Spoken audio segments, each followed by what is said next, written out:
क्योंकि ये मन का ही अंधकार है जिसने इस मानवता का बहुत नुकसान किया है। इतना नुकसान तो कभी ये नेचुरल डिजास्टर्स से भी नहीं हुआ। प्रेमा ने बोला, अपने मन को इस तरह परिवर्तित करके कि मन में जो भी अंधेरा है उसकी जगह उजाला आ जाए। ये एक जो हमेशा अपने आप के ऊपर काम करके अपने आप को सुधारने वाली बात, वो बात हमारे दामन में आ जाए, सिर्फ कुछ पलों के लिए नहीं, ये ज़िंदगी भर के लिए। तो कैसे हम ऐसी चीज़ों को ताउम्र कर सकते हैं? वो इस प्रभु परमात्मा, इस निरंकार, इसी के आश्रय हो सकता है। तो सबसे पहला कदम ही इस भक्ति मार्ग पे ये प्रभु परमात्मा ईश्वर, इसकी जानकारी है। कैसे इसको रूबरू देखकर जब एक अपनी पहचान हो जाती है, मन से सारे वो भ्रम दूर हो जाते हैं कि कोई इंसान हमसे अलग दिखता है, खाता है, रहता है, कल्चर अलग है, तो कैसे फिर भी उसमें एक अपनत्व का भाव, एक अपने जैसा है वो इंसान भी, वो भाव से, उस निगाह से उसको देखना, उसको उस तरह एक उसके साथ एक मन में श्रद्धा रखते हुए, उसकी रिस्पेक्ट करते हुए,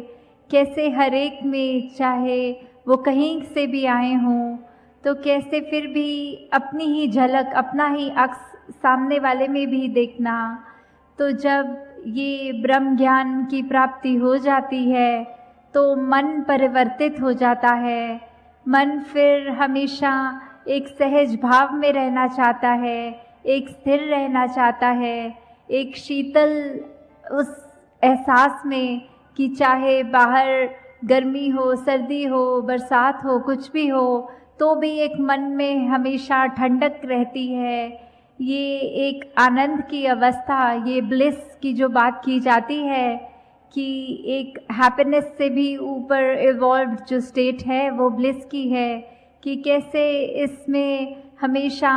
इस बेरंगे के रंग में रंग कर ही रहा जाए तो ही वो अवस्था हमारी हो सकती है।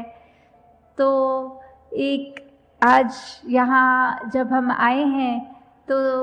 ये भी भाव मन में अगर अपने हम बना लें कि कैसे एक अगर किसी के अंदर की चीज़ जो है या उसके बाहर का एक ऊपरी चीज़ अगर है तो बात तो मन की है। कैसे मनों पे सुधार ज़्यादा किया जाए, ना कि ऊपरी एक अपने तन को सजा लिया या कोई अच्छे वस्त्र डाल के अच्छे कुछ ऐसे आकर्षित रूप को और निखारा जाए, वो तो मुबारक है, पर उससे ज़्यादा अपने मन के ऊपर काम करना है,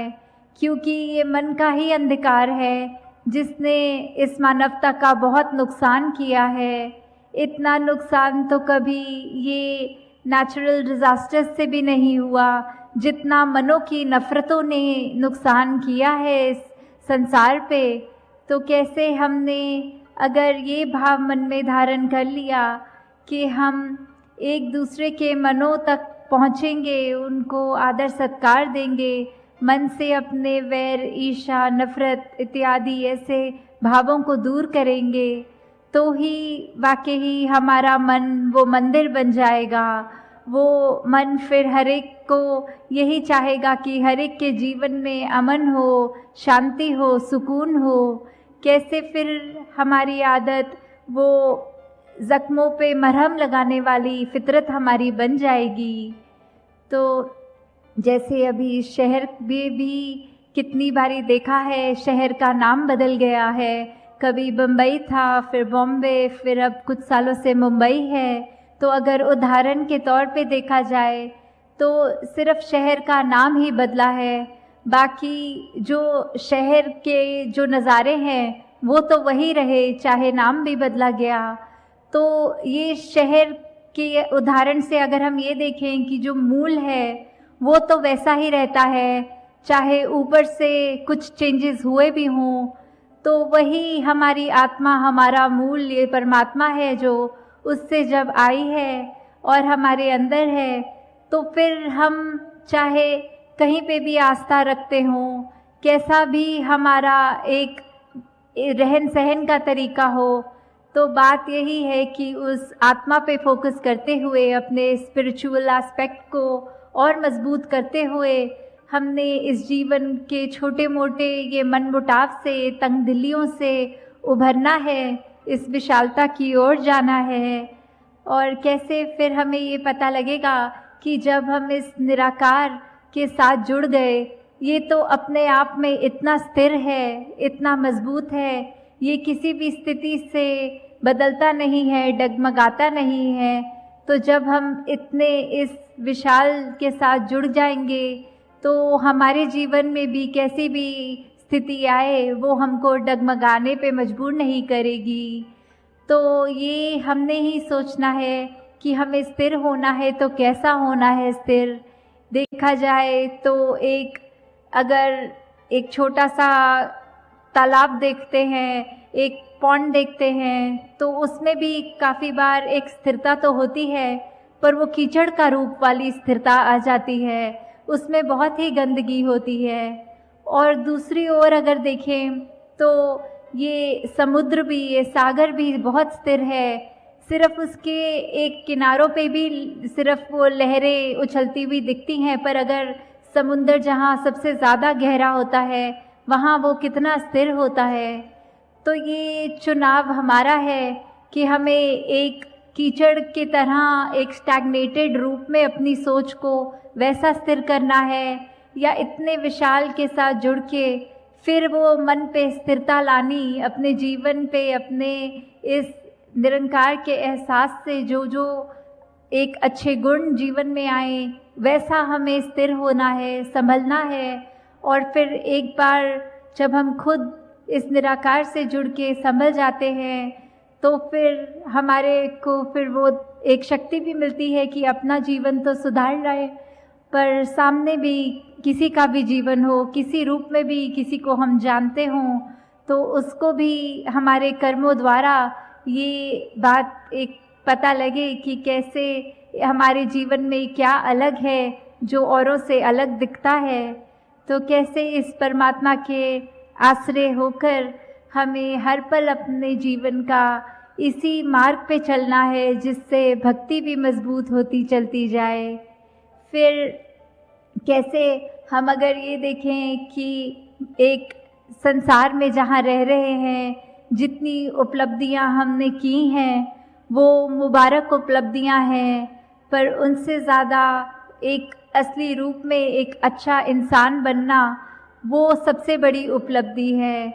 कि एक दिल हमारा जो होता है उसमें भाव कैसे बिठाए हैं। अगर एक सुनहरे भाव हैं, एक मन में सिर्फ करुणा, दया, प्रीत, प्यार ऐसे सुंदर भाव हैं, तो वाकई ही हमारा दिल वो दिल बोलने के लायक है। नहीं तो फिर एक पत्थर जो धड़क रहा है वही है, उसने एक कठोर रूप ले लिया है। वो भाव एक दूसरे के प्रति बहुत ही बुरे अगर रखते हैं, तो फिर वो दिल नहीं है, हम मनुष्य नहीं हैं। तो दासी और समा ना लेगी। बस यही बात कि परमात्मा, ये निरंकार, ये ईश्वर हम पे ये कृपा बनाए रखे कि कैसे हमने ये ब्रह्म ज्ञान प्राप्त करके अब उसके बाद जो अपने जीवन की यात्रा को जीना है, वो एक एक पल हमारा भक्ति में विचरण हो। कैसे हम अपने जीवन को इतना खुशबूदार बना लें कि कोई हमारे आसपास से भी गुजरे तो उसको वो महक आए, वो हमारे से बात करना चाहे, और बात करने के बाद ऐसा लगे कि वाकई ही इस व्यक्ति से मिलके एक अच्छा प्रभाव पड़ा है जीवन में। तो हमें जहाँ नित्य प्रति ये सेवा, सुमिरन और सत्संग के ये तीन जो बहुत ही हमारे स्ट्रेंथ देने वाले इस भक्ति मार्ग के जो एस्पेक्ट्स हैं, उससे जहाँ पूरी तरह एक ठीक रूप में जुड़ना है, उस कार्य को कार्य की तरह नहीं ऐसे अपने मन से जोड़ के करा जाए।